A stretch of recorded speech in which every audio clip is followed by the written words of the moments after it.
नमस्ते and hello everyone. This is Doon G K valley. स्वागत है आप सबका फिर से हमारे एजुकेशन चैनल में। आज की क्लास रहेगी हमारी हिस्ट्री की और टॉपिक रहेगा हमारा इंडस वैली सिविलाइजेशन। राइट, हम पुरानी क्लास को ही कंटिन्यू करेंगे और आप इसे पार्ट 2 कह सकते हैं। तो जिसने पार्ट 1 का वीडियो नहीं देखा है वो इस वीडियो के डिस्क्रिप्शन बॉक्स को जाके चेक कर सकते हैं, वहाँ पे हमने उसका लिंक प्रोवाइड कर रखा है। आज की क्लास में हम इस टॉपिक से रिलेटेड ही MCQ सॉल्व करेंगे, इंग्लिश और हिंदी दोनों ही लैंग्वेज में विद एक्सप्लेनेशन। और आप किसी भी मीडियम के छात्र हैं, आप इस ट्यूटोरियल को अटेंड कर सकते हैं। तो चलिए आज की क्लास स्टार्ट करते हैं विदाउट वेस्टिंग एनी टाइम।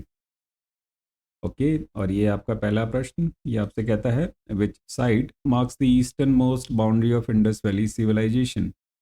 कौन सा स्थल सिंधु घाटी सभ्यता की सबसे पूर्वी सीमा को चिन्हित करता है। ओके, आपका ऑप्शन ए है आलमगीरपुर, बी है लोथल, सी है कालीबंगन और डी है आपका धोलावीरा। राइट, ओके, तो क्वेश्चन आपका किस चीज़ पे एम्फेसाइज कर रहा है, ईस्ट एंड मोस्ट बाउंड्री। तो अगर हम डायरेक्शंस की बात करें तो ये हो गया आपका पूर्व, ये है पश्चिम, उत्तर, दक्षिण। राइट, यानी इस तरफ। चलिए let's find out. Option D Dholavira नहीं, ये गुजरात में है। कालीबंगन ये भी नहीं होगा, ये राजस्थान में है। बी लोथल ये भी गुजरात के अंदर है। तो जो आपका ऑप्शन बचता है वो है आपका आलमगीरपुर। राइट, तो जो आपका ऑप्शन नहीं होगा वो होगा आलमगीरपुर, और ये कहाँ है आपका उत्तर प्रदेश के अंदर। तो जो आलमगीरपुर है it is considered the eastern most site of the IVC। और अगर हम बाकी एक्सट्रीम्स की बात करें तो अगर नॉर्दर्न मोस्ट की हम बात करते हैं तो इट्स मांडा जो आपकी जम्मू एंड कश्मीर में है। सदर्न मोस्ट की बात करें तो इट्स डायमाबाद जो आपका महाराष्ट्र के अंदर है। और वेस्टर्न मोस्ट की बात करें तो इस सुतका गैंडोर, राइट, जो आपकी पाकिस्तान और ईरान बॉर्डर रीजन में है। Right, next question, which river was central to Indus valley civilisation. Sindhu घाटी सभ्यता के केंद्र में कौन सी नदी थी। ए गंगा, बी इंडस यानी सिंधु नदी, सी है यमुना और डी है आपकी नर्मदा। देखिए जिस रिवर के नाम पे, जिस नदी के नाम पे सभ्यता का नाम पड़ा तो वो है इंडस। खैर इसका आंसर आप सबको पता होगा, सिंधु घाटी सभ्यता। Right, B is our right answer. तो इंडस रिवर को माना जाता है कि ये लाइफ लाइन थी आपकी इंडस वैली सिविलाइजेशन की। और जनरली जो इंडस वाली सिविलाइजेशन फली फूली वो इंडस रिवर प्लस जो उसकी ट्रिब्यूटरीज थी उसके आसपास ही थी। राइट, ओके, तो ऐसा क्यों था। देखिए सिविलाइजेशंस के लिए सबसे बेनिफिशियल क्या था कि एक तो उसको फर्टाइल एलुवियल सॉइल मिल गई थी, ठीक है, जो खेती के लिए बहुत अच्छी मानी जाती है। राइट, फिर अब जो आपको पानी चाहिए एग्रीकल्चर के लिए वो भी आपको यहाँ से मिल जाता है। ओके, फिर अगर हम नदी की बात करें तो यहाँ से आप एक जगह से दूसरी जगह भी जा सकते हो, ठीक है, आपका एक ट्रांसपोर्टेशन मीडियम हो गया। तो जब आप ट्रांसपोर्ट कर सकते हो तो आप ट्रेड भी कर सकते हो, ठीक है, तो एक ट्रांसपोर्ट और ट्रेड रूट की तरह भी काम करती थी। इससे क्या हुआ कि जो उनके अर्बन सेटलमेंट्स थे उसको काफ़ी सपोर्ट मिला। ओके, तो जो इंडस रिवर थी it was the lifeline of this civilisation and providing water for agriculture, transport, trade routes, fertile alluvial soil and support for urban settlements. Right, okay, बाकी हम options को भी चेक कर लेते हैं, why other options are incorrect, ये हमारे tutorial में करते हैं, हर ऑप्शंस को चेकआउट करेंगे। तो ऑप्शन जो था आपका गंगा तो नहीं है, लेटर वैदिक सिविलाइजेशन से रिलेटेड है। ओके, तो ये नहीं होगा। यमुना, यमुना भी हिस्टोरिकल है बट ये सिंधु घाटी सभ्यता के केंद्र में नहीं थी। और हम बात करें नर्मदा की तो ये भी सभ्यता थी उसकी मुख्य नदी प्रणाली में नहीं थी, not the core river system of Harappa civilisation. Right, next question, which practice existed during Indus valley civilisation. Sindhu घाटी सभ्यता के दौरान कौन सी प्रथा प्रचलित थी। तो आपका ऑप्शन है ए आइडल वर्शिप, मूर्ति पूजा, बी है आपका फायर रिचुअल्स, अग्नि अनुष्ठान, सी है आपका बरियल प्रैक्टिसेस, दफनाने की प्रथा, और डी है आपका टेम्पल वर्शिप, मंदिर पूजा। ओके, तो चलिए लेट्स फाइंड आउट। देखिए मंदिर पूजा, मंदिर के हमें वहाँ पे ऐसे कोई एविडेंस नहीं मिले कि बहुत बड़े मंदिर थे। हमने लास्ट क्लास में भी एक क्वेश्चन किया था इस चीज़ के रिगार्डिंग, या कि जो बड़े इंस्टीट्यूशन थे वो डोमिनेट कर पाए हों, मतलब कि ठीक है ना कि एक बड़ा स्ट्रक्चर बनाया, तो ऐसा कुछ नहीं था, तो ये कैंसिल आउट हो जाएगा। दफनाने की प्रथा ये हो सकती है। बात करें हम अग्नि अनुष्ठान की तो फायर रिचुअल्स थे, हमें कुछ अग्नि वेदिकाएं मिली थी कालीबंगन की तरफ। तो बट उसमें ये नहीं था कि ये रेगुलर होते थे, ठीक है, राइट ना, इट वाज नॉट रेगुलर, ऐसा कोई एविडेंस नहीं मिला। मूर्ति पूजा ये भी नहीं था ऐसे करके। ओके, ठीक है, राइट, तो ये कैंसिल आउट हो जाएगा आपका। ठीक है। तो जो आपका ऑप्शन बचता है सी, दफनाने की प्रथा, ठीक है राइट, ये सही होगा, क्योंकि अब जनरली क्या होता है कि जब भी आपको ऐसी सिविलाइजेशंस मिलती है तो जो भी आपकी थ्योरीज होती हैं, ठीक है राइट ना, वो उनके एविडेंस पे बेस्ड होती है। अब चाहे बाकी चीज़ें रही भी होंगी, लेकिन if evidence was not there तो आप कह नहीं सकते कि ये चीज़ भी एग्जिस्ट हुआ करती थी। ओके, तो जो हमारा ऑप्शन रहेगा इसके अंदर सी, वो सही रहेगा, बरियल प्रैक्टिसेस, ठीक है राइट। और ऐसा क्यों है? तो देखिए, इंडस वैली सिविलाइजेशन से रिलेटेड हमें ग्रेव्स और सेमेट्रीज मिली है वहाँ पे, यानी मतलब कब्रें मिली हैं और ऐसे कब्रिस्तान मिले हैं जो हमें बताते हैं कि उस टाइम पे जो बरियल प्रैक्टिसेस थी वो वहाँ पे उस टाइम पे कल्चर में थी, राइट। और ये साइट्स कहाँ कहाँ पे आपकी हड़प्पा में, राखीगढ़ी में और लोथल में ऐसे सेमेट्री और जो हमारे ग्रेव्स हैं में मिलते हैं, राइट।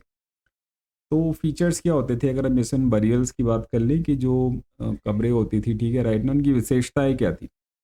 तो जनरली जो बॉडीज़ थी उनको बरी किया जाता था आपका नॉर्थ साउथ डायरेक्शन में, ठीक है। तो हेड आपका इस साइड होगा और पैर आपके इस साइड होते थे साउथ डायरेक्शन में, राइट। और कभी कभी क्या होता था कि कुछ पॉटरी या ऑर्नामेंट्स, मतलब मिट्टी के बर्तन या आभूषण भी रखे जाते थे उनके साथ में, ठीक है राइट। हाँ, बट ऐसा नहीं था कि ये यूनिफॉर्म रहा है, ये जनरली धीरे धीरे जैसे कल्चर चेंज होता गया तो ये चीज़ें आती गई, ये यूनिफॉर्म नहीं था, ठीक है, इस चीज़ को याद रखिएगा। समटाइम्स लिखा हुआ है यहाँ पे, ओके। और कई बार वहाँ पे एक्सटेंडेड और सेकेंडरी बरियल्स भी पाए गए हैं, ठीक है राइट ना। एक्सटेंडेड क्या होता है? एक्सटेंडेड तो ये हो गया आपका, ठीक है राइट ना, ओके, इसको आप एक्सटेंडेड बोलेंगे कि पूरी एक बॉडी आपने वहाँ पे बरी कर दी, ठीक है राइट। सेकेंडरी बरियल्स को किनको कहते हैं? उस टाइम पे क्या करते थे कि जैसे एक बॉडी थी आपकी, राइट, ओके, और उस बॉडी को उन्होंने पहले क्या किया कि थोड़ी डिकम्पोज होने दिया, ठीक है। डिकम्पोज होने के बाद जो कुछ हड्डियाँ बची तो उन्होंने वो हड्डियाँ दबा दिया, किसी मिट्टी के बर्तन में लेके उसको दबा दिया। तो इसको बोलते हैं आपके सेकेंडरी बरियल्स, राइट।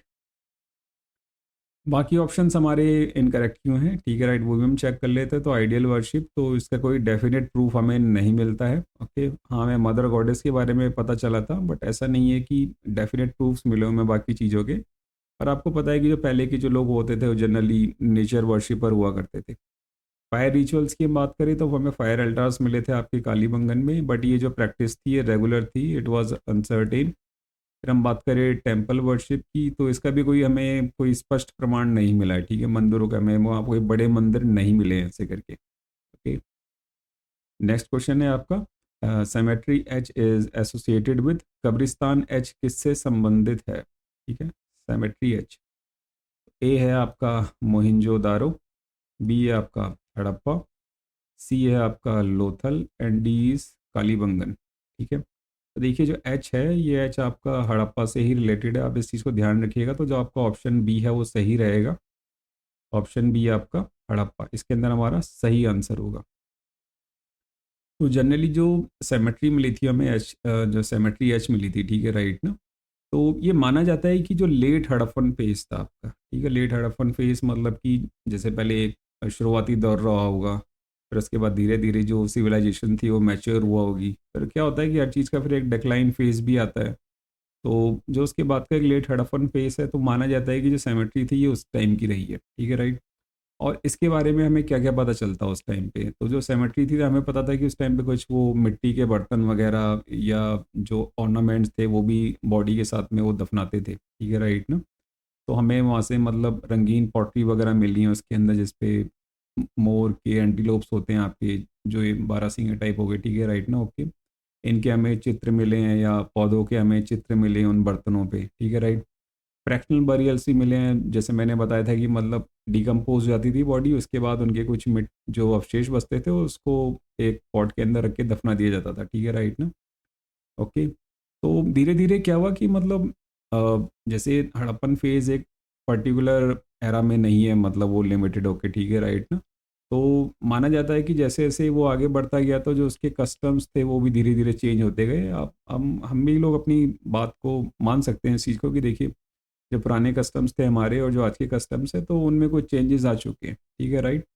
तो ये ट्रांसफॉर्मेशन था, ये धीरे धीरे हुआ है, ठीक है राइट, ओके ओनो, ठीक है। पहले आए होंगे, फिर वो स्टैब्लिश हुए, फिर धीरे धीरे वो मैच्योर हुए, फिर वो डिक्लाइन हुए, तो उसके अकॉर्डिंग उनके जो कस्टम्स थे या रिचुअल्स थे वो भी धीरे धीरे चेंज होते गए, राइट। तो ये जो सेमेट्री थी ये हड़प्पा के अंदर ही एक्सकेवेट किया गया था, इसलिए इसका नाम रखा गया सेमेट्री एच, ठीक है राइट। और ये किस चीज़ को रिप्रेजेंट करती है इसको आप ध्यान रखिएगा, ठीक है राइट ना, पोस्ट अर्बन या लेट हड़प्पन फेज, ठीक है राइट, जैसे आप कह सकते हैं ये, ओके, यानी इधर का ऐसे करके, ठीक। और ये किस चीज़ के लिए जाना जाता है? Painted pottery, fractional burials, changes in burial customs, ठीक है। अगर आपको सब्जेक्टिव लिखना होगा तो यू शुड नो। और अदर ऑप्शंस आर इनकरेक्ट। क्यों है? तो मोहनजोदारो को हमें पता है ग्रेट बाथ और अर्बन प्लानिंग के लिए था, तो ये कैंसिल आउट हो गया था। लोथल डॉकयार्ड और मैरीटाइम ट्रेड के लिए था। और जो कालीबंगन था वो फायर अल्टार्स और प्लॉट फील्ड के लिए जाना जाता था, ठीक है, राइट ना, जुते हुए खेत। ओके, नेक्स्ट क्वेश्चन है आपका, विच site mark the southern most extent, कौन सा स्थल सबसे दक्षिणी सीमा को चिन्हित करता है? तो हमें पता है इस चीज़ का आंसर, फिर भी ऑप्शन चेक करते हैं। मेरे डायमाबाद, बी है लोथल, सी है धोलावीरा, डी है चनुधारो। तो ऑप्शन ए सही रहेगा इसके अंदर। हमने फर्स्ट क्वेश्चन के अंदर ये चेक कर लिया था, ठीक है, राइट, कि जो आपका जो सदर्न मोस्ट है it was Daimabad, right. Next question, ये आपसे कहता है कि terracotta figurines were mainly associated with, terracotta की मूर्तियां मुख्य रूप से किससे संबंधित थी?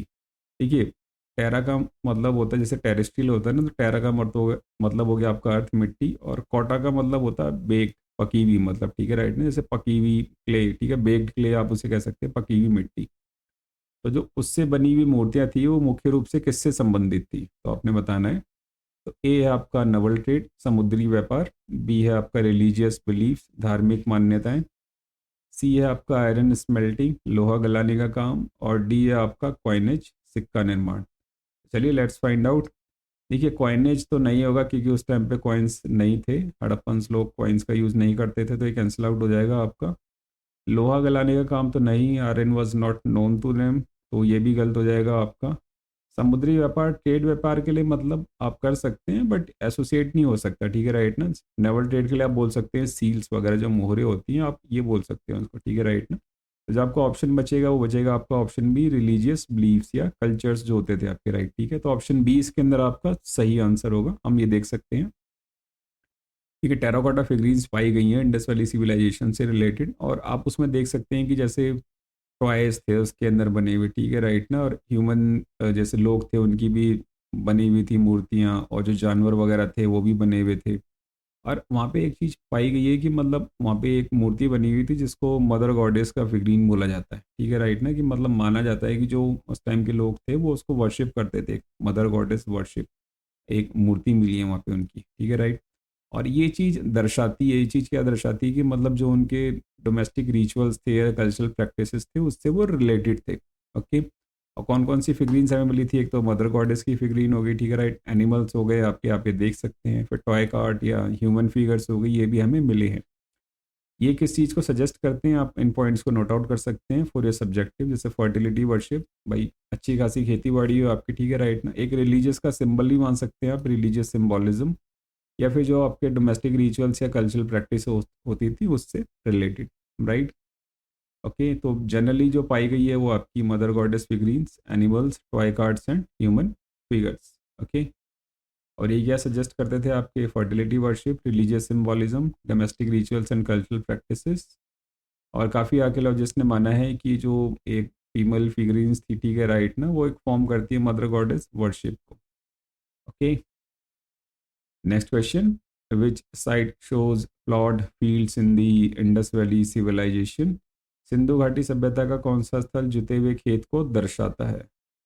ठीक है, प्लॉट तो मतलब कि मतलब खेती भी होती है, ठीक है, राइट, वो ना, इस चीज़ के भी हमें एविडेंस मिले। तो आपका ऑप्शन ए है कालीबंगन, बी है आपका हड़प्पा, सी है आपका लोथल, और डी है आपका धोलावीरा। तो राइट, तो जो हमें हमें ऐसे जुते हुए खेत मिले हैं वो कहाँ मिले हैं आपके? वो कालीबंगन में मिले, राजस्थान के अंदर मिले, ठीक है, राइट ना। तो जो आपका ऑप्शन ए होगा वो सही होगा, ठीक है, राइट, आप ये देख सकते हैं कालीबंगन राजस्थान के अंदर है। तो हमें वहाँ पे ऐसे ग्रिड्स मिले हैं, ठीक है, राइट ना, जो फरो होता है ना, ठीक है, हल होता है उसकी लकीरें मतलब ऐसी बनी हुई, जैसे आपने गांव में देखा होगा जब चलता है हल तो ऐसे लकीर बनती जाती है ना, तो उसके हमें एविडेंस मिले कि मतलब वहाँ पे खेती होती थी, ठीक है, राइट। और एक ग्रिड पैटर्न में मिला है, जैसे ग्रिड पैटर्न में इनकी स्ट्रीट्स होती थी वैसी ग्रिड पैटर्न में इनकी अब खेती भी हुआ करती थी, ठीक है, राइट ना। ओके, और ये सजेस्ट करता है कि जनरली जैसे मतलब कि दो क्रॉप्स को साइमल्टेनियसली वो मतलब उसकी क्रॉपिंग कर रहे हैं, ठीक है, राइट ना, कल्टीवेट कर रहे हैं। जैसे आपकी कौन कौन सी थी? एक तो मस्टर्ड हो गई, ठीक है, राइट, और एक चना, ग्राम बोलते चने को, मस्टर्ड हो गया आपका सरसों, राइट। तो आप यहाँ पे देख सकते हैं furrow marks arranged in a grid pattern. Okay, और ये माना जाता है कि मतलब ये आर्कियोलॉजिकल एविडेंसेस मिले हैं हमें इस खेती के बारे में, तो सबसे पुराने हैं, मतलब ठीक है, one of the earliest evidences माना जाता है इनको, कि मतलब संकेत मिलते हैं कि आज से 4,500-5,000 साल पहले ही मतलब खेती हुआ करती थी। राइट। नेक्स्ट क्वेश्चन है आपका, हड़प्पन डेक्लाइन में बी ड्यू टू, हड़प्पा सभ्यता का पतन निम्न में से किसके कारण हो सकता है? तो आपका ऑप्शन है अर्थक्वेक्स, भूकंप, बी है आपका क्लाइमेट चेंज, सी है आपका रिवर शिफ्ट्स, और डी है आपका ऑल ऑफ दी अबव, यानी उपरोक्त सभी। ठीक है, तो कौन कौन से हो गए? भूकंप, जलवायु परिवर्तन, नदियों का मार्ग बदलना और उपरोक्त सभी। तो ये माना जाता है कि जब ये सिविलाइजेशन का डिक्लाइन हुआ तो एक सिंगल रीजन नहीं था, काफ़ी रीजन्स को इसमें इंक्लूड किया गया है, तो इसमें जो ऑप्शन डी है वो सही होगा, ऑल ऑफ दी अबव, उपरोक्त सभी। मतलब अर्थक्वेक्स को भी माना जाता है, क्लाइमेट चेंज को भी माना जाता है, रिवर शिफ्ट्स हो गए, उन्होंने अपना मार्ग बदल लिया, तो ये सभी रीजन्स माने जाते हैं कि जो उनके डिक्लाइन के फैक्टर थे। Right, okay. तो पहला था कि हमारा अर्थक्वेक्स, तो हो सकता है कि वहाँ पे कोई ऐसा बड़ी इंटेंसिटी का अर्थक्वेक आया हो जिसने उन सिटीज़ को डैमेज कर दिया हो, या जो रिवर कोर्सेज होगी वो अल्टर हो गई होंगी। Right, okay. और ऑब्वियसली बात है, जब बड़े लेवल पे एक वाइड स्प्रेड ये डैमेज हुआ होगा तो लोगों ने वो जगह छोड़ दी होगी। राइट। फिर दूसरी हम बात करें क्लाइमेट चेंज की, ये भी माना जाता है कि जो क्लाइमेट थी वो धीरे धीरे मतलब सूख गई, ठीक है, ड्राइंग क्लाइमेट हो गई आपकी, और जो मानसून था आपका, इस पे एग्रीकल्चर, आज भी हम जानते हैं कि जो इंडियन एग्रीकल्चर है वो मानसून पे काफ़ी ज़्यादा डिपेंडेंट है, तो मानसून वीक हो गया था, हो सकता है कि उस टाइम पे भी कोई अल नीनो पैटर्न हुआ हो। ओके, तो एग्रीकल्चर उससे बहुत इफेक्ट हुआ, तो इस वजह से भी शायद लोगों ने वहाँ से दूसरी जगह चले गए होंगे। फिर ये भी माना जाता है कि जैसे जो रिवर शिफ्ट थी, कि जो उनका फ्लो था, ठीक है, राइट ना, जैसे घाघर या हाकरा रिवर, सरस्वती रिवर, उन्होंने भी अपना जो कोर्स था वो चेंज कर लिया, तो उससे क्या हुआ कि वहाँ पे जो वाटर स्कार्सिटी हो गई और लोगों ने जो सेटलमेंट्स थे उनको अबेंडन कर दिया। राइट। हाँ, बट ये चीज़ मानी जाती है कि ये जो चीज़ है ये सडन नहीं हुई, कि मतलब एकदम से हुई कि सारी चीज़ें एक साथ वेरी हो गई, ये माना जाता है कि ग्रेजुअल थी, मतलब धीरे धीरे। तो हड़प्पन मतलब अर्बन प्लानिंग आप सोच सकते हैं, यहाँ से 4,500-5,000 साल पहले तो काफ़ी प्रॉस्परस सिटीज़ थी। फिर धीरे धीरे फैक्टर्स होने लग गए होंगे, तो वो जो सिटीज़ की थी फिर वो धीरे धीरे नीचे पतन की तरफ जाने लग गई, और फिर एक टाइम बाद क्या हुआ कि जब सर्वाइवल के लिए उन्होंने दूसरी जगह शिफ्ट हो गए। ठीक है, राइट। तो इट वाज नॉट सडन, ये ग्रेजुअल था। ओके। और वो हमने ये सारे पॉइंट्स कवर कर लिए। Okay, right. और कुछ और भी इसके अंदर ना एडिशनल फैक्टर्स माने जाते हैं, कि जैसे हमने एक मूवी देखी थी मोहनजोदारो, ठीक है, राइट ना, ऋतिक रोशन की, इसमें देखा था कि फ्लड आ गई थी, तो ये माना जाता है कि जैसे मोहनजोदारो में फ्लड्स आ गया था तो उस वजह से भी वहाँ से लोग दूसरी जगह शिफ्ट कर गए। और ये भी माना जाता है कि जो आपके ट्रेड था मेसोपोटामिया के साथ मेजरली, मतलब वो काफ़ी डिक्लाइन हो गया था। फिर इकोलॉजिकल स्ट्रेस या over use of resources, ecological stress क्या होता है कि मतलब आपके पर्यावरण को नुकसान पहुंचना, आपके जो ह्यूमन एक्टिविटीज़ होती हैं उससे। ठीक है, राइट। एक कंसेप्ट होता है आपकी कैरिंग कैपेसिटी, ठीक है, राइट ना, कि मतलब जो आपका एनवायरनमेंट है वो एक लिमिट तक ही इतने ह्यूमंस को वहाँ पे वो मतलब क्या कर सकते हैं, पाल सकता है उनको, ठीक है, राइट ना, सर्वाइव कर सकते हैं। उससे ऊपर जाएंगे तो फिर आपके जो एनवायरनमेंट हो क्या होगा, डैमेज होगा। ठीक है, राइट ना, इकोलॉजिकल स्ट्रेस आप बोल सकते हैं उसको। तो ये और भी फैक्टर थे। Okay, next question, which region was not part of the Indus valley civilisation, कौन सा क्षेत्र सिंधु घाटी सभ्यता का हिस्सा नहीं था? तो ऑप्शन ए आपका गुजरात, बी आपका पंजाब, सी आपका दक्कन प्लेटू कोर, और डी है आपका सिंध। ठीक है, राइट। तो आपने बताना है, तो लेट्स फाइंड आउट। देखिए, गुजरात तो था, ठीक है, राइट, तो ये कैंसिल आउट हो जाएगा। पंजाब भी था, ये भी कैंसिल आउट हो जाएगा। दक्कन इसका हमें कोई नहीं मिलता। सिंध सिंध भी था, तो जो आपका ऑप्शन सी रहेगा वो सही होगा इसके अंदर। ठीक है, राइट ना, Deccan plateau core was not the part of the Indus valley civilization. Right. तो जनरली जो आपकी इंडस वैली सिविलाइजेशन थी वो किन किन क्षेत्रों में फैली हुई थी आपकी? गुजरात में, पंजाब में, सिंध हो गया, ठीक है, राइट, हरियाणा में भी थी, राजस्थान में भी, और पश्चिमी उत्तर प्रदेश के कुछ हिस्से। ठीक है, राइट। और जो डेक्कन प्लेटू था वो नहीं था। और गुजरात में कौन सी साइड है आपको पता है, ठीक है, राइट। पंजाब में कौन सी साइड है ये भी आपको पता है। सिंध में कौन सी, ये भी आपको पता है।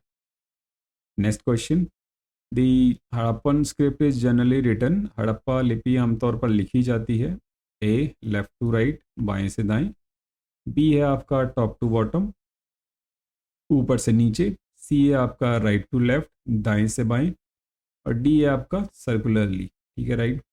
ओके, तो जनरली जो स्क्रिप्ट मिली है हमें, हड़प्पन जो स्क्रिप्ट मिली है, ठीक है, अभी तक अनडेसिफर्ड है, तो माना जाता है कि it was written right to left. ठीक है, राइट ना, राइट से आपके लेफ्ट की तरफ लिखी जाती थी। तो जो आपका ऑप्शन सी है वो सही रहेगा इसके अंदर, दाएं से बाएं। ओके, तो आर्कियोलॉजिस्ट ने इसको कैसे डिस्कवर किया कि मतलब जो उनकी जो स्क्रिप्ट थी वो दाएं से बाएं लिखी जाती थी। उन्होंने पाया कि जैसे जो सील्स वगैरह थे, ठीक है, जो उनकी मोहरें थी, तो वहाँ पे लेफ्ट में जाके जो साइंस थे वो काफ़ी क्राउडेड हो जाते थे, ठीक है, राइट। जैसे हम देखते हैं, हम अपनी कॉपी में कुछ लिखते हैं, कभी आपको आंसर लिखना होता है और एक ही लाइन बची होती है, तो यहाँ पे तो आपका काफ़ी खुला रहेगा। लेकिन जैसे आप एंड में पहुँचते हो और वर्ड्स ज़्यादा हैं, तो आप क्या करते हो, थोड़ा थोड़ा स्पेस कम करते जाते हो, ठीक है, राइट ना। तो वैसे ही यहाँ पे होता था कि जो सील्स थी जैसे जैसे वो लेफ्ट में जाने लग जाती थी, तो वहाँ पे जो उनके आइकन्स थे वो धीरे धीरे ज़्यादा होने लग जाते थे, क्राउडेड होने लग जाते थे, ठीक है, राइट। तो उन्होंने माना कि जो उनकी स्क्रिप्ट थी it was written from right to left. कई कई जगह कुछ ऐसी डिस्क्रिप्शंस हैं जो मतलब माना गया है कि जो एक स्टाइल बोलते हैं इसको आप, बोस्टोफीडन स्टाइल, ठीक है, राइट ना। बोस्टोफीडन स्टाइल मतलब जैसे एक बैल होता है ना, खेत कैसे जोतता है, पहले इस डायरेक्शन में जाएगा, फिर यहाँ से हल लेके इस डायरेक्शन में आएगा, फिर दोबारा इधर जाएगा और फिर दोबारा इधर आएगा, ठीक है, राइट ना। इसको बोलते हैं बोस्टोफीडन। तो मतलब आपने कैसे लिखा, पहले आपने राइट टू लेफ्ट लिखा, फिर आपने दोबारा लेफ्ट टू राइट लिखा, फिर आपने राइट टू लेफ्ट लिखा, फिर दोबारा ऐसे लिखा, ठीक है, राइट ना। इसको बोलते हैं बोस्टोफीडन स्टाइल। तो कई कई जगह है कि ऐसे अल्टरनेटिंग डायरेक्शन वाली स्क्रिप्ट भी मिली है, ठीक है, राइट। बट जो डोमिनेंट थी वो आपकी राइट टू लेफ्ट ही थी। ओके, और अगर हम कुछ की फीचर्स की बात करें हड़प्पन स्क्रिप्ट की, तो अभी तक नहीं पढ़ी जा सकी है, ठीक है, राइट। हमें पता था लास्ट ईयर भी 2025 में स्टालिन जी ने मतलब आई थिंक $1 मिलियन का इस पर प्राइज़ रखा था कि जो भी इस स्क्रिप्ट को डेसिफर कर देगा तो उसको प्राइज़ मनी दी जाएगी। ये स्क्रिप्ट आपकी कहाँ कहाँ पाई गई हैं, आपकी सील्स पर, आपकी पॉटरी पर, आपकी टैबलेट्स पर, और जो कॉपर ऑब्जेक्ट्स थे उन पे ये इसके हमें स्क्रिप्ट्स के मतलब सिंबल्स या आइकन्स आप बोल सकते हैं वो मिले हैं, ठीक है, राइट। और जनरली जो ये क्या है कि इसके अंदर साइंस मिलते हैं, मतलब काफ़ी जो एक्सपर्ट्स हैं उन्होंने माना है कि मतलब ये सिंबल्स हैं, मतलब ठीक है, राइट ना, हमारी तरह से लेटर नहीं है मतलब वो, राइट। तो इसलिए इसको डेसिफर करना मुश्किल है। और दूसरी क्या चीज़ थी कि जो इंस्क्रिप्शन थे, हमने अपनी पुरानी क्लास में भी ये चीज़ डिस्कस करी थी कि काफ़ी शॉर्ट्स हैं, मतलब ठीक है, राइट ना, कि आपके तीन चार ही आपके, जैसे ये आपके साइंस दे रखे उसके बाद ये खत्म हो गया, तो आप इतने शॉर्ट फॉर्म में नहीं कर सकते या फिर बाइलिंगुअल नहीं है, ठीक है, राइट। ओके, दूसरे ऑप्शंस इनकरेक्ट क्यों थे, तो लेफ्ट टू राइट ये उनका स्टैंडर्ड डायरेक्शन नहीं था, ठीक है, राइट, ये कैंसिल आउट हो गया था। टॉप टू बॉटम इसका भी कोई एविडेंस नहीं है, सर्कुलरली ये भी हड़प्पन राइटिंग में ऐसा यूज़ किया गया हो ऐसा नहीं था, ठीक है, राइट। ओके, ऐसा इसका उपयोग नहीं किया जाता था। Next question, which site is famous for an inscription board या साइन बोर्ड, कौन सा स्थल शिलालेख बोर्ड या साइन बोर्ड के लिए प्रसिद्ध है। ओके, ये हमने लास्ट क्लास में मैंने बताया था आपको, खैर। तो ऑप्शन ए आपका हड़प्पा, बी आपका धोलावीरा, सी मोहिंजोदारो और डी आपका लोथल, ठीक है, राइट। तो जो उसके अंदर ऑप्शन सही होगा वो आपका ऑप्शन बी, हम एक पुरानी क्लास में कर चुके हैं, ठीक है, राइट ना, पार्ट 1 के अंदर आप देख लेंगे। तो जो ऑप्शन बी रहेगा इसके अंदर सही रहेगा, धोलावीरा, ठीक है, राइट।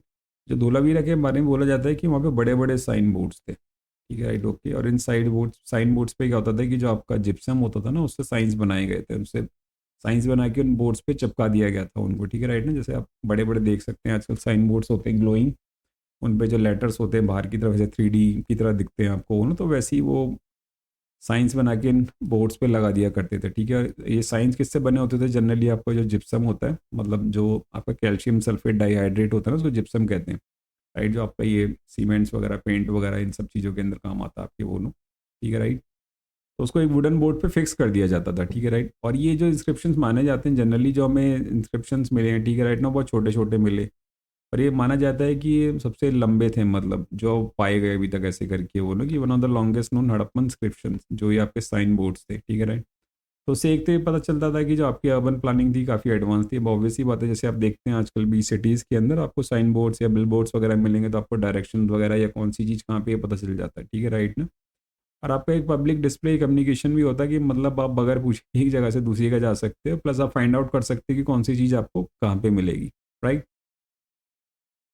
ओके, नेक्स्ट क्वेश्चन, ये भी आपका सेमेट्री से रिलेटेड है। तो एक थी आपकी सेमेट्री एच, तो ये क्वेश्चन है आपका, the cemetery R37 is associated with, कब्रिस्तान R37 किससे संबंधित है। ओके, तो आपका ऑप्शन है कालीबंगन, बी है हड़प्पा, सी है लोथल और डी है धोलावीरा। ओके, मैंने इसमें आंसर ऑलरेडी पहले लिख दिया है।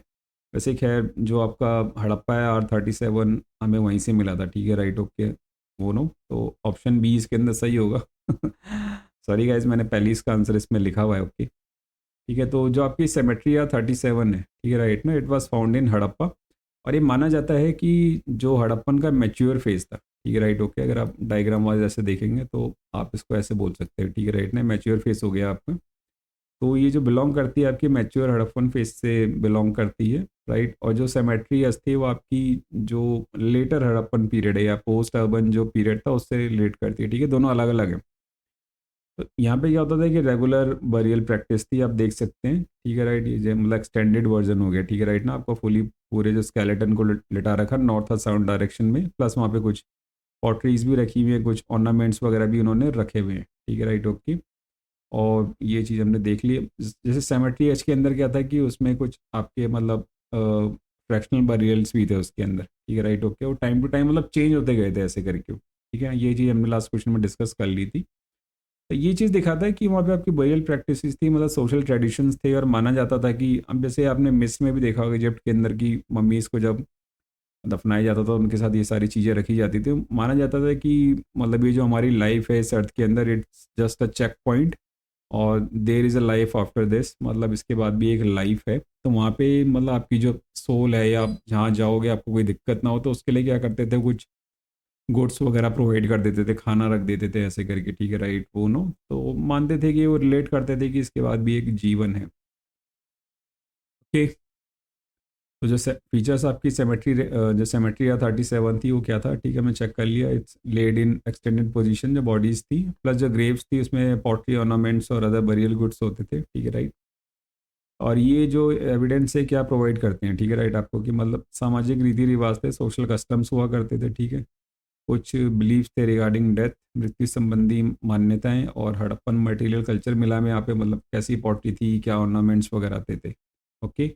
और डिस्टिंक्शन का आप याद रखिएगा, ठीक है राइट, मैंने पहले ही आपको बताया जो सेमेट्री या 37 है वो मेच्योर हड़प्पन फेज से, और जो सेमेट्री एच है वो आपकी लेट हड़प्पन या पोस्ट अर्बन फेज से, ठीक है। These two are different, okay, दोनों डिफरेंट हैं। Next question, which site is called the Manchester of Harappan civilisation, किस स्थल को हड़प्पा सभ्यता का मैनचेस्टर कहा जाता है? ए आपका चनुदारो, बी आपका कालीबंगन, सी आपका राखीगढ़ी, और डी है हड़प्पा। तो ये हमने पार्ट 1 के अंदर भी कर लिया था इस चीज़ को। जो हमारे ट्रेड सेंटर था वो कौन था आपका? चनुदारो। तो आपका ऑप्शन ए इसके अंदर सही रहेगा, और इसको Manchester of the Harappan civilisation बोला जाता था। और उसको ऐसा क्यों बोला जाता था? क्योंकि ये काफ़ी एक इंपॉर्टेंट इंडस्ट्रियल और मैन्युफैक्चरिंग सेंटर था आपका आईवीसी का, और हमें पता है कि यहाँ पे क्या क्या मैन्युफैक्चर हुआ करते थे, हमें वहाँ पे एविडेंस मिले थे वर्कशॉप्स के, ठीक है राइट। तो किस चीज़ के लिए फेमस था आपका चनुदारो? एक तो बीड मेकिंग इंडस्ट्री, जो आप एक गले में पहनने के लिए ऐसे माला वाला नहीं बनाते ऐसे मोतियों के साथ, फिर शैल वर्किंग के लिए जो शंख का काम होता था, प्लस जो मोहरें बनती थी उनका प्रोडक्शन भी यहाँ पे होता था, बाकी जो आपका क्राफ्ट स्पेशलाइजेशन था, ठीक है right okay. That's why it was called the Manchester of Harappan civilisation, right. और कुछ हम फैक्ट चेक कर लेते हैं चनुदारो के बारे में। ये अभी कहाँ अगर आपसे पूछा था तो इट्स इन सिंध पाकिस्तान के अंदर है। और ये कुछ फ्यू हड़प्पन साइट्स है कि जहाँ पे आपको सिटाडेल देखने को नहीं मिलते, ठीक है राइट ना, कि जहाँ कोई दुर्ग नहीं था। तो सिटाडेल क्या होता है, जैसे मैंने बताया था आपको, एक फोर्टिफाइड सिटी होती है कि मतलब एक सिटी होगी अच्छी, काफ़ी अच्छे घर होंगे और उसके चारों तरफ ऐसी ऊंची दीवारें होंगी, ठीक है राइट ना, और वो एक प्लेटफॉर्म पे होगी, मतलब एक एलिवेटेड पोजीशन पे वो बनी हुई होगी, ठीक है राइट। तो जो सिटाडेल होते थे आपके, उसमें क्या होता था कि जो आपके एलिट्स वगैरह होते थे वो रहते थे, प्लस ये जो एडमिनिस्ट्रेटर होंगे, वहाँ पे ग्रेनरीज होती थी, ग्रेट बाथ्स वगैरह होते थे, ठीक है राइट ना। तो वो हाई फाई लोगों के लिए होते थे। अब जो चनुदारो था, अगर आप देखेंगे यहाँ पे, तो जनरली वर्कशॉप से हो गया रिलेटेड, ठीक है राइट, क्राफ्ट से रिलेटेड हो गया। तो यहाँ पे लोअर लेवल्स जैसे रेजिडेंट्स या आपके जो क्राफ्ट्समैन वगैरह या आर्टिशियंस होते थे वो लोग रहते थे। तो इस वजह से आपको यहाँ पे कोई सिटाडेल देखने को नहीं मिलता है यहाँ पे, ठीक है राइट ओके। जो मतलब एक सोशल डिवीजन का हमने माना था कि सोशल डिवीजन हुआ करता था हड़प्पन सिविलाइजेशन के अंदर, right. Okay next question, which site is known for circular Graves, कौन सा स्थल गोलाकार कब्रों के लिए जाना जाता है? ठीक है, सर्कुलर ग्रेव्स मतलब आपकी ऐसे हो गई, ठीक है, अभी तक तो हमने ऐसी ग्रेव्स देखी हैं। तो आपका ऑप्शन ए है लोथल, बी है आपका सुरकोटदा, सी है आपका धोलावीरा, और डी है आपका रोपड़, ठीक है राइट। तो चलिए लेट्स फाइंड आउट। देखिए रोपड़ का हमें पता है, हमने लास्ट क्लास में भी डिस्कस किया था, ये तो मल्टी पीरियड सेटलमेंट्स के लिए था, यहाँ पे हमें ऐसा कुछ नहीं मिला, ठीक है राइट। लोथल के अंदर भी हमें ऐसी कोई ग्रेव्स वगैरह नहीं मिली, ठीक है, जनरली आपकी हड़प्पा या मोहनजोदारो में है, मतलब मेजरली। ठीक है राइट। धोलावीरा के अंदर भी नहीं है, वहाँ पे एक एफिशिएंट वाटर मैनेजमेंट सिस्टम था, तो ये कैंसिल आउट हो जाएगा। तो जो आपका ऑप्शन बचता है इट्स बी, सुरकोटदा, ये आपका सही ऑप्शन होगा। ये आपका कहाँ है? ये आपका आई थिंक कच्छ गुजरात के अंदर है, राइट। ओके। सुरकोटदा है वो माना जाता है आपकी सर्कुलर ग्रेव्स के लिए, ठीक है राइट, कि वहाँ पे जो कब्रें हुआ करती थी वो गोलाकार फॉर्म में हुआ करती थी, ठीक है राइट ना, सर्कल फॉर्म में। ओके। तो मैंने कहा ना कि जैसे जैसे मतलब हड़प्पन फेस आगे बढ़ता गया, तो वहाँ पे जो उनके जो डेली रिचुअल्स थे या जो उनकी कल्चरल प्रैक्टिसेस हुआ करती थी वो भी चेंज होती चली गई, ठीक है राइट। तो ये भी उसका एक उदाहरण है। अगर आपको एक सब्जेक्टिवली लिखना हो कि बाय एग्जांपल्स आप ये बताइए कि उनके जो डोमेस्टिक रिचुअल्स या प्रैक्टिसेस थी वो कैसे चेंज होती गई, तो आप इसका एग्जांपल दे सकते हैं, राइट। ओके। तो आर्कियोलॉजिस्ट थे वहाँ पे, उन्होंने पाया कि सर्कुलर बरियल पिट्स हुआ करते थे, ठीक है राइट। फोर्टिफाइड सेटलमेंट्स हुआ करते थे, मतलब जैसे दुर्ग हो गए, ठीक है राइट, आपके बोन। ओके। और एविडेंस ऑफ हॉर्स बोन्स, मतलब कि वहाँ पे हमें ना घोड़े की हड्डियाँ भी मिली है। अब ये काफ़ी डिबेटेड रहा, मतलब ठीक है राइट, वो नो मतलब काफ़ी जो आर्कियोलॉजिस्ट ने माना कि भाई जो घोड़ा था वो वहाँ पे नहीं था, क्योंकि जो भी उनकी सीलें वगैरह थी, ठीक है राइट ना, मोहरें थी, तो वहाँ पे हमें घोड़े की कोई भी चित्रकारी या मतलब ऐसी कोई फिगर वहाँ पे देखने को नहीं मिली। बट एक जो हमें क्या है कि जो सुरकोटता साइट है वहाँ पे हमें एविडेंस मिलते हैं हॉर्स बोन्स के, तो मतलब काफ़ी डिबेटेबल है ऐसे करके, ठीक है, आप ये बोल सकते हैं। तो या तो बहुत रेयर होगा, या हो सकता है कि कहीं से उसको लाया गया हो। Okay right. तो हमें वहाँ पे एविडेंस ऑफ हॉर्स बोन्स भी मिलते हैं, तो आप इस चीज़ को प्लीज़ प्लीज़ ध्यान रखिएगा, ठीक है राइट ना। ओके। एकदम से एकदम क्वेश्चन आ सकता है आपके पास, राइट। नेक्स्ट क्वेश्चन है आपका, evidence of rice cultivation has been found at, चावल की खेती के साक्ष्य मिले हैं, ठीक है। तो आपका ऑप्शन ए है लोथल, बी है आपका हड़प्पा, सी है आपका मोहिंजोदारो, और डी है आपका कालीबंगन, राइट। ओके। तो चलिए लेट्स फाइंड आउट। देखिए जो कालीबंगन था, हमें पता है कि वहाँ पे हमें खेती के साक्ष्य मिले, ठीक है राइट ना, तो ये थोड़ा सा कॉन्फ्लिक्ट कर सकता है, बट नहीं, कालीबंगन इसका राइट आंसर नहीं है। हमें वहाँ पे खेती के साक्ष्य मिले, लेकिन चावल वहाँ पैदा होता था ये हमें नहीं कह सकते, राइट। मोहिंजोदारो में भी नहीं था। ओके। हड़प्पा हड़प्पा में नहीं है, और लोथल राइट, ठीक है, तो आपका आंसर होगा Lothal is the right answer. ये हमने लास्ट क्लास में डिस्कस किया था कि जनरली जो राइस की खेती होती थी वो बहुत लिमिटेड होती थी, और ये जनरली कहाँ थी? आपकी ईस्ट और साउथ की तरफ थी, ठीक है राइट ना, लिमिटेड रीजन्स में हुआ करती थी। ओके। पूरे हर जगह नहीं थी, राइट। तो जो आपका ऑप्शन ये है लोथल, वो सही होगा इसके अंदर। तो लोथल के बारे में माना गया है कि वहाँ पे चावल की खेती के प्रमाण मिले हैं। जनरली जो लोथल एरिया था वहाँ पे, जैसे हमने एक पहली क्लास में भी डिस्कस किया था कौन कौन सी चीज़ों की खेती होती है, ठीक है राइट ना, जो उनकी जो इकोनॉमी थी वो एग्रीकल्चर ट्रेड बेस्ड थी। जो मेजर जो क्रॉप्स हुआ करती थी, ठीक है राइट ना, गेहूँ हो गया आपका, जौ हो गई, ठीक है राइट ना, बट वहाँ पे जो आर्कियोलॉजिस्ट हैं उनको चावल के जो छिलके होते हैं ना बाहर के, वो भी मिले हैं, मतलब एविडेंस मिले हैं उनको, तो ये इंडिकेट करता है कि भाई वहाँ पे राइस का कल्टीवेशन भी हुआ करता था, ठीक है राइट। और जो राइस कल्टीवेशन था वो जनरली कहाँ पे कॉमन था? आपका ईस्टर्न और सदर्न रीजन्स में, ठीक है राइट। अब इस चीज़ को ध्यान रखिएगा कि जो राइस की खेती होती थी वो लिमिटेड रीजन्स में होती थी, ठीक है राइट ना। अगर कभी क्वेश्चन आए कि पूरे इंडस वैली सिविलाइजेशन में राइस की खेती काफ़ी ज़्यादा थी, तो वो आपका ऑप्शन गलत होगा, ठीक है। ओके। आप इस चीज़ को please keep it in your mind. Next question, which site is known for continuous cultural sequence, कौन सा स्थल निरंतर सांस्कृतिक अनुक्रम के लिए जाना जाता है? तो ऑप्शन ए है आपका लोथल, बी है आपका सुरकोटदा, सी है आपका धोलावीरा, और डी है आपका रोपड़, ठीक है राइट। तो इसका आंसर हमें पता है, हमने लास्ट क्लास में डिस्कस किया था इसको चीज़ को, ठीक है राइट ना, मतलब दूसरे क्वेश्चन के अंदर ऑप्शन आया था तो मैंने एक हिंट दिया था आपको। तो जो आपका ऑप्शन बी है रोपड़ यानी रूपनगर, प्रेजेंट डे पंजाब के अंदर है, ठीक है राइट ना, ये सही होगा। देखिए कंटिन्यूस कल्चरल सीक्वेंस का मतलब कि पहले वहाँ पे आपका हड़प्पन कल्चर था, फिर दूसरा कल्चर आया, फिर तीसरा कल्चर आया, ठीक है, तो उसको पीरियड सेटलमेंट बोला जाता है, ठीक है राइट। ओके। फिर माना जाता है कि जो रोपड़ है it's known for the continuous cultural sequence, right. हमें डायग्राम के थ्रू देख सकते हैं कि जो रोपड़ रूपनगर है, ठीक है राइट ना, आपका प्रेजेंट डे पंजाब में, राइट। तो यहाँ पे एक कंटिन्यूस सक्सेशन ऑफ कल्चर्स हमें मिलता है, जैसे पहले यहाँ पे हड़प्पन कल्चर था, ठीक है राइट। फिर हड़प्पन जैसे ब्रॉन्ज एज हो गया, फिर आपका अर्ली जो आयरन एज हो गई, ठीक है राइट, जिसको आप पेंटेड ग्रेवेयर कल्चर बोल सकते हो। फिर आपका northern black polished where culture हो गया, यानी आपका महाजनपद पीरियड, ठीक है राइट। ओके। फिर आपका कुषाण पीरियड, मौर्य, गुप्ता, फिर मेडिएवल, तो इस चीज़ के यहाँ पे साक्ष्य मिले, मतलब ठीक है राइट ना, रेगुलर एक पीरियड सेटलमेंट्स के वहाँ पे। ओके। तो आपका जो ऑप्शन रहेगा कौन सा सही रहेगा? रोपड़, ठीक है। ओके। जो आपका मॉडर्न रूपनगर पंजाब के में है, और किस नदी के किनारे था? आपका सतलज रिवर के। ओके। और यहाँ पे एक बहुत ही मतलब इंटरेस्टिंग फाइंडिंग मिली हमें, ठीक है राइट ना, कि मतलब dog buried with a human skeleton, मतलब एक कुत्ते को भी वहाँ पे दफनाया गया था ह्यूमन स्केलेटन के साथ। तो आप देख सकते हैं कि उस टाइम पे फिर ह्यूमन और एनिमल रिलेशंस कैसे रहे होंगे, ठीक है राइट ओके, मतलब काफ़ी बढ़ गए होंगे या शायद कोई रिचुअल होता होगा इस वजह से दफनाया गया होगा, ठीक है राइट ना। बट ये हमें सिर्फ रोपड़ के अंदर ही मिलता है, और इस चीज़ को आप प्लीज़ प्लीज़ ध्यान रखिएगा, ठीक है राइट ना। मैं इसको हाईलाइट कर रहा हूँ, ठीक है राइट, मानव कंकाल के साथ दफनाया गया कुत्ता, राइट ओके। और ये कौन कौन से कल्चर थे हमने डिस्कस कर लिए इस चीज़ के अंदर, right. Next question, which site gives evidence of horse remains, कौन सा स्थल घोड़े के अवशेष का साक्ष्य देता है। तो option A is Surkotada, B है आपका हड़प्पा, सी इज कालीबंगन, और डी है आपका चनुदारो, ठीक है राइट। तो इसका आंसर हमें पता है, it's a Surkotada. Option A सही रहेगा इसके अंदर। वहाँ पे हमें सर्कुलर ग्रेव्स भी मिले हैं, प्लस वहाँ पे हमें घोड़े की हड्डियाँ भी मिली थी, राइट ओके। तो आज आपका सुरकोटदा है वो सही रहेगा।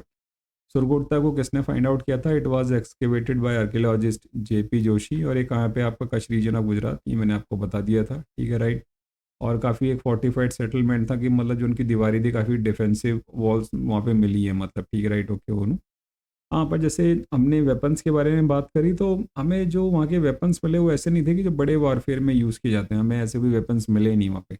जो वेपन्स मिले भी है तो मतलब वो डेली यूज़ के लिए थे, सेल्फ सिक्योरिटी के लिए या फिर हंटिंग वगैरह करने के लिए, ठीक है राइट ना। ऐसे कोई मेजर हमें एविडेंस नहीं मिला कि मतलब बहुत बड़े लेवल वॉरफेयर के लिए भी यूज़ होते थे। तो सुरकोटदा किस चीज़ के लिए फेमस है, it's famous for evidence of horse remains plus circular graves या burials, right okay. Next question, which site lies on the banks of river Ravi, कौन सी जगह रावी नदी के किनारे स्थित है। तो जैसे हमने देखा कि जो इंडस रिवर थी वो लाइफ लाइन थी इंडस वैली सिविलाइजेशन की, और जो उसके ट्रिब्यूटरीज के अराउंड ही बाकी साइट्स भी हमें मिली हैं। तो ऑप्शन ए है आपका हड़प्पा, बी है आपका मोहिंजोदारो, सी है आपका लोथल, और डी है आपका धोलावीरा, ठीक है राइट। तो देखिए रिवर किसकी ट्रिब्यूटरी है आपकी, इंडस की, ठीक है। तो धोलावीरा तो नहीं होगा क्योंकि ये गुजरात में, ये कैंसिल आउट हो जाएगा। सी भी नहीं होगा, लोथल गुजरात में, ये भी कैंसिल आउट हो जाएगा। मोहिंजोदारो का पता है ये इंडस रिवर के किनारे था, ठीक है राइट ना, तो ये भी कैंसिल आउट हो जाएगा। तो जो आपका ऑप्शन बचता है A Harappa, right okay. Option A आपका इसके अंदर सही रहेगा, राइट। तो हम बात करें कि हड़प्पा की, तो it was located on the banks of river Ravi, ठीक है राइट। और जो बाकी ऑप्शंस की हम बात करें तो मोहिंजोदारो आपका इंडस रिवर के किनारे था, लोथल आपका भोगवा नदी के किनारे था, ठीक है राइट ना, गल्फ ऑफ खंबात गुजरात। और धोलावीरा ये एक सीजनल स्ट्रीम्स हुआ करती थी आपकी, मनहार और मनसार, ठीक है राइट, उनके बीच में था, राइट ओके। चलिए हम सारी जो साइट्स हैं मेन मेन हम उनको देख लेते हैं, कौन कौन किस नदी के किनारे था। जैसे हड़प्पा हो गया आपका रावी नदी के किनारे, ठीक है, एक ट्रिब्यूटरी इंडस की, मोहिंजोदारो इंडस के ही किनारे था। फिर राखी गढ़ी जो आपके हरियाणा के अंदर है वो घग्गर या आगरा प्लेन में, ठीक है राइट ना, लार्जेस्ट साइट है इंडिया के अंदर, आपको ये पता होनी चाहिए। फिर धोलावीरा ये खदीर बेट में था, मतलब वहाँ पे एक सीजनल स्ट्रीम्स हुआ करती थी, जिसे बोलते हैं ना कि मतलब जैसे बरसात आई तब आ गई फिर बाद में वो चली गई, तो मनसार और मनार, ठीक है राइट। फिर कालीबंगन राजस्थान में घग्गर रिवर के किनारे था, ठीक है राइट ओके। लोथल आपका गुजरात में ये भोगवा नदी के किनारे था, ट्रिब्यूटरी है साबरमती की। फिर रूपनगर रोपड़ ये हमें पता चल गया सतलुज नदी के किनारे था, बनवली हरियाणा में है, सरस्वती, ठीक है राइट। कोटदजी सिंध पाकिस्तान में इंडस रिवर के किनारे, आलमगीरपुर यूपी हिंडन रिवर के किनारे। फिर सुतका गेंदौर ये दास्त रिवर है, ठीक है राइट ना ओके। फिर अमरी ये भी बलूचिस्तान पाकिस्तान में इंडस रिवर के किनारे, मांडा जम्मू एंड कश्मीर चेनाब नदी के किनारे, बालाकोट ये पुराली रिवर है, ठीक है राइट ना, बलूचिस्तान पाकिस्तान में वहाँ पे। और फिर रंगपुर गुजरात सबसे नीचे, ये आपकी कौन सी है, ठीक है, मदार रिवर के किनारे, ठीक है राइट ओके। ये आपके लिए काफ़ी बेनिफिट रहेगा। Next question, which one of the following is not a Harappan site, निम्नलिखित में से कौन सा एक हड़प्पा स्थल नहीं है, ओके नॉट, ठीक है, एम्फेसाइज किस पे ही है, नहीं है। तो आपका ऑप्शन ए है चनुदारो, ये तो है। बी होगा आपका कोटदीजी, हो सकता है। सी है आपका सोहगौरा, और डी है आपका देसलपुर, ठीक है राइट ओके। तो हम बात करें तो देसलपुर भी साइट है, ठीक है, हड़प्पन। सोगोरा नहीं है, सोगोरा नहीं होगी, ठीक है, इसका नाम हमें कहीं नहीं मिलता। कोट दीजी भी है और चनुदारू भी है, ठीक है राइट ना। तो इसके अंदर ऑप्शन सी रहेगा वो सही रहेगा। जो सोगोरा साइट है ये हड़प्पन साइट नहीं, एक्चुअली ये मॉडर्न साइट है, ठीक है राइट ओके। तो जो सोगोरा जो को माना जाता है कि ये आपकी मॉडर्न पीरियड से रिलेट करती है, और जो आपने एक नाम भी सुना होगा, ठीक है राइट ना, कि जो सोगोरा कॉपर प्लेट इंस्क्रिप्शन है बताता है कि मॉडर्न पीरियड से रिलेटेड थी। ठीक है। तो इंडस वैली सिविलाइजेशन से बिलोंग नहीं करती। तो बाकी चनूदारों का हम बात करें तो बीड मेकिंग सेंटर था कोट दीजिए, हड़प्पन साइट है, ठीक है राइट। देसलपुर भी एक हड़प्पन सेटलमेंट है। ओके, तो जो हमारा 100 गुना है वो आपका गलत आंसर होगा। ओ सॉरी, मतलब आंसर सही होगा, मतलब वो वहाँ पे नहीं था, ठीक है राइट ना। बड़ा ऑप्शन सही होगा हमारा। ठीक है, next question. What is the correct chronological order in which of the following appeared in India? Bharat में निम्नलिखित चीज़ें जिस सही कालानुक्रम में आई हैं वह क्या है? तो आपका option A gold coins, second है आपका पंचमार्क सिल्वर कॉइन्स, थर्ड है आपका आयरन प्लो, और फोर्थ है आपका अर्बन कल्चर, शहरी संस्कृति। ठीक है राइट ना। तो हम देख लेते हैं। सोने के सिक्के, पंचमार्क चांदी के सिक्के, थर्ड है लोहे का हल, और चौथा है आपका शहरी संस्कृति। ठीक है राइट। तो चलिए लेट्स फाइंड आउट। तो हम बात करें अर्बन कल्चर की तो हाँ ठीक है, सबसे पहले हो सकता है, ऑब्वियसली बात है, इस टाइम आयरन एज नहीं था तो उसके बाद आयरन एज आया होगा, तो आप बोल सकते हैं थर्ड इज इसके बाद। ठीक है, फोर थ्री। फिर पंचमार्क सिल्वर कॉइन्स, जी हाँ बिल्कुल, जब आयरन आ गया तो उसके बाद ये चीज़ भी आ गई थी। और फिर हम बात करें आपके गोल्ड कॉइन्स की तो हाँ जी, ये आपके गुप्ता पीरियड या कुषाण पीरियड आप बोल सकते हैं। ठीक है राइट ना। तो उसके अंदर जो सही ऑप्शन रहेगा वो रहेगा आपका ऑप्शन डी, 4 3 2 1 राइट। तो अगर हम करेक्ट क्रोनोलॉजिकल ऑर्डर की बात करें तो अर्बन कल्चर की बात करें तो हड़प्पन सिविलाइजेशन में था। ठीक है राइट ओके। फिर आयरन फ्लो की हम बात करें तो लेटर वैदिक एज आप बोल सकते हैं उसको। ठीक है राइट ओके। फिर जो पंचमार्क सिल्वर कॉइन्स थे ये महाजनपद पीरियड में थे 6th सेंचुरी BCE में। और फिर हम गोल्ड कॉइन्स की बात करें जो इंडो ग्रीक ने इनको इंट्रोड्यूस किया था, फिर कुशांस ने, तो ठीक है राइट ओके। तो ये इनका करेक्ट सीक्वेंस होगा, अर्बन कल्चर, आयरन फ्लो, ठीक है राइट, पंचमार्क सिल्वर कॉइन्स और फिर gold coins right. Okay, next question. Consider the following statements. Rigvedic Aryans used the coat of mail and helmet in warfare, whereas the people of Indus Valley civilization did not leave evidence of using them. निम्नलिखित कथनों पर विचार करें। ऋग्वैदिक आर्य युद्ध में कवच और helmet का उपयोग करते थे, जबकि सिंधु घाटी सभ्यता के लोगों ने इनके उपयोग का कोई प्रमाण नहीं छोड़ा है। और सेकंड है आपका, Rigvedic Aryans knew gold silver and copper, whereas IVC people knew only copper and iron. ऋग्वैदिक आर्य सोने चांदी और तांबे से परिचित थे, जबकि सिंधु घाटी सभ्यता के लोग केवल तांबे और लोहे से परिचित थे। सिलेक्ट द करेक्ट आंसर, सही उत्तर चुनें। ए कहता है खाली पहला सही है, बी कहता है दूसरा सही है, सी कहता है दोनों ही सही है, और डी कहता है कि दोनों ही गलत हैं। तो चलिए लेट्स फाइंड आउट। देखिए, अगर हम स्टेटमेंट 1 की बात करें तो ये हमारा सही है। तो जो ऋग्वैदिक आर्यंस थे, ठीक है, उस टाइम पे तो हमें मतलब लड़ाई के साक्ष्य मिलते हैं, ठीक है राइट ना। तो उनके जो कोट हुआ करते थे, आर्मर हो गया, ठीक है राइट ना, बॉडी आर्मर हो गया, प्लस जो उनका हेलमेट हो गया, ठीक है राइट ना, वो उसका उपयोग करते थे, तो उसके हमें एविडेंस मिलते हैं। लेकिन जो इंडस वैली सिविलाइजेशन है वहाँ पे हमें ऐसा कोई एविडेंस नहीं मिलता है कि उन्होंने कभी इसका यूज़ किया हो। जैसे हमने वेपन्स की बात करी थी कि जो उनके वेपन्स थे वो डेली यूजेस के लिए होते थे, ठीक है राइट ना, नॉर्मल हंटिंग के लिए, सेल्फ सिक्योरिटी के लिए। ऐसे बड़े वारफेयर में उन्होंने कभी यूज़ किया उसका हमें कोई मतलब एविडेंस नहीं मिलता है वहाँ पे, ठीक है राइट ओके। जो पहले स्टेटमेंट है वो तो सही है इसके अंदर। बाकी हम बात करें सेकंड स्टेटमेंट की तो गलत है, क्योंकि यहाँ पे इन्होंने आयरन ऐड कर दिया। जो इंडस वैली सिविलाइजेशन पीपल थे वो कॉपर तो जानते थे, ठीक है राइट ना, कॉपर टिन मिला के उन्होंने ब्रॉन्ज तो बना लिया, बट आयरन के बारे में नहीं जानते थे, ये गलत हो जाएगा। ठीक है राइट ओके। तो ये चीज़ इसके अंदर गलत हो जाएगी, मतलब स्टेटमेंट हम यहीं से गलत कर देते हैं, ठीक है राइट। ये तो इनको पता था, ठीक है, ऋग्वैदिक जो आर्यंस थे, ओके, बट जो IVC थे they did not know the iron. Okay, तो जो हमारा ऑप्शन जो स्टेटमेंट सेकंड थी गलत हो जाएगी। तो इसके अंदर खाली कौन सा रहेगा? ऑप्शन ए इसके अंदर आपका सही रहेगा। ऑप्शन ए आपका सही आंसर होगा, फर्स्ट ओनली। कौन सा है कि Rigvedic Aryan use the coat of mail and helmet in warfare, whereas the people of IVC did not leave evidence of using them. ठीक है right okay. Okay, so that is for the day guys. ये भी आज part 2 हमारा इस video का complete हो गया। आई होप आपको ये वीडियो पसंद आई होगी, तो please hit the like button और हमारे चैनल को प्लीज़ सब्सक्राइब करें, और इस वीडियो को बाकी एस्पिरेंट्स के साथ शेयर करें। प्लस आपके जो भी फीडबैक सजेशन हैं, डाउट्स हैं, दे आर मोस्ट वेलकम। हमें कमेंट सेक्शन में ज़रूर लिखें, हम इससे फर्दर वीडियोस के लिए मोटिवेट होंगे और अपने आप को और इम्प्रूव करेंगे। हमारा चैनल है दून GK वैली, आप इसे इंस्टाग्राम पे जाके फॉलो कर सकते हैं right. So this is Doon GK valley, thanks for watching and happy learning. जय हिंद, जय उत्तराखंड।